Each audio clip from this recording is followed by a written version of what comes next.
Good afternoon, and welcome to today's episode of What Should I Be When I Grow Up? Today, we're going to take a look at theater actors to see if that's a career that may interest you. Theater acting is very much different than that we see in the movie theaters. For instance, there's no retakes when you're on a live production. You're up there and you need to just go with it. If you make a mistake, you need to just improvise and roll with the punches. You also get that very interactive energy from the audience. And if that's something that interests you, then maybe you'll want to continue listening. Today, to get a first-hand look at what theater life looks like, we asked Michelle Parks, who just so happens to be a very dear friend of mine and has had a relatively long life in theater.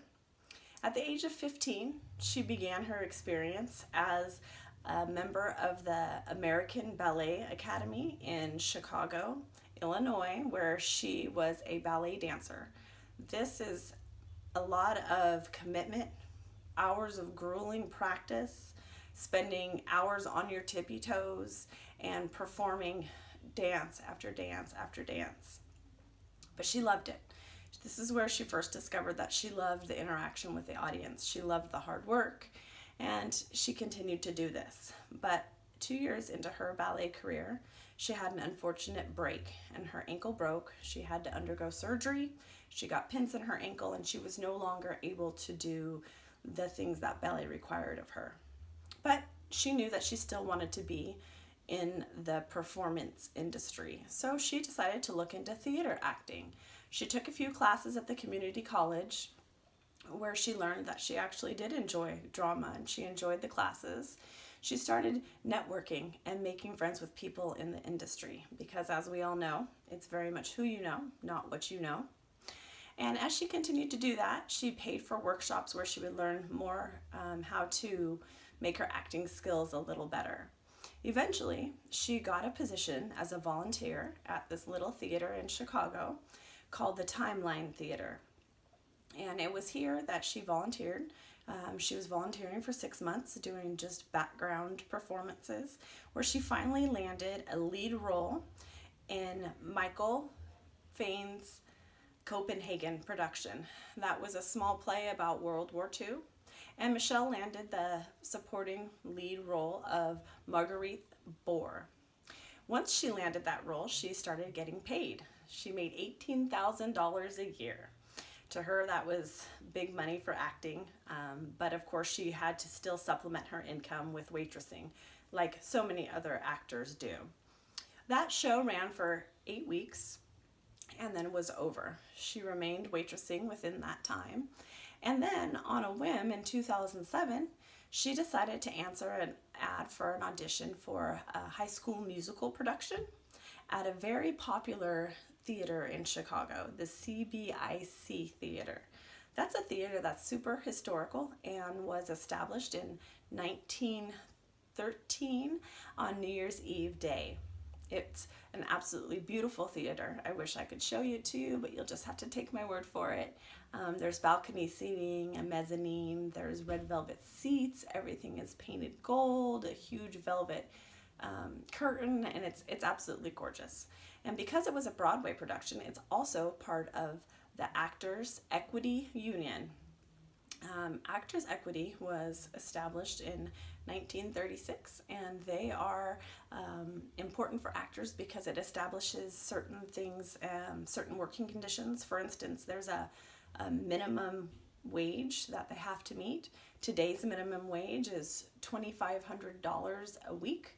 However, back then when Michelle was acting, it was $1,500. So she was making a lot more money than she had before.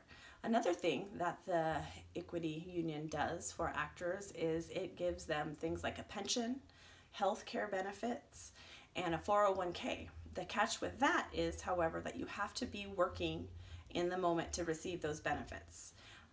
So being part of the union doesn't necessarily mean that you're working. Currently, there are 17,000 union members in New York, and only 800 of them are working, assuming that every Broadway production is at full cast of 20. So, like I said, being part of the union does not necessarily ensure that you will be employed. However, Michelle was very excited. This was a step in the right direction for her professional career as an actor. She got the role of Dudette as a background dancer in one of the High School Musical plays, which of course she was very comfortable with because she had been a dancer. So she enjoyed that play, and she really enjoyed the fame of it and the energy and the excitement, even the long hours, sometimes 12-hour days, just eating when she could, 6 days a week, just working really hard. But she loved it. It was all part of the production. That ran for 6 weeks, and then the show was over. She unfortunately was not able to find another job, even being in Chicago, which is known as a place for having lots of theater and lots of opportunity for theater actors. But she just wasn't able to find any more work. So she spent most of her time waitressing and sort of hit a plateau in her acting career. However, at this time, she did meet Phil, who she fell in love with. And after a year of them being together, she realized that she wanted a family, and she wasn't going to be able to support a family, and she wouldn't be able to be the kind of wife and mother that she wanted living as a theater actor with the hours that are so long, the insecurity and the instability of where her money might be coming from, if she would get a job, if that job was getting paid. Most theaters that are not Broadway theaters, they get they're not-for-profit, which means that they have to get their money from private investors, or they apply for grants in order to get the money, and there's no guarantee for any of that. So a lot of that is what she was experiencing. So after much debate, she decided that her and Phil would move out here to California and start a family, and she would maybe revisit her career later in life. And so that's what she did. She moved out here. She has 3 sons, and she really never lost her love for theater. And because of that, she knew that she had to somehow be involved in the theater world.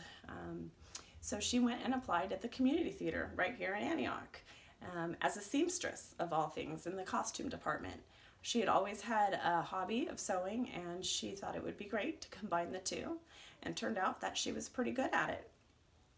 So to this day, she continues to make the beautiful costumes that we see at our local community theater here. She said her favorite one was Scrooge, that she really enjoyed making those costumes and that era, and she just really enjoyed it. So there you have it, folks. I hope that you enjoyed today's episode of What Should I Be When I Grow Up? Until next time, stay well.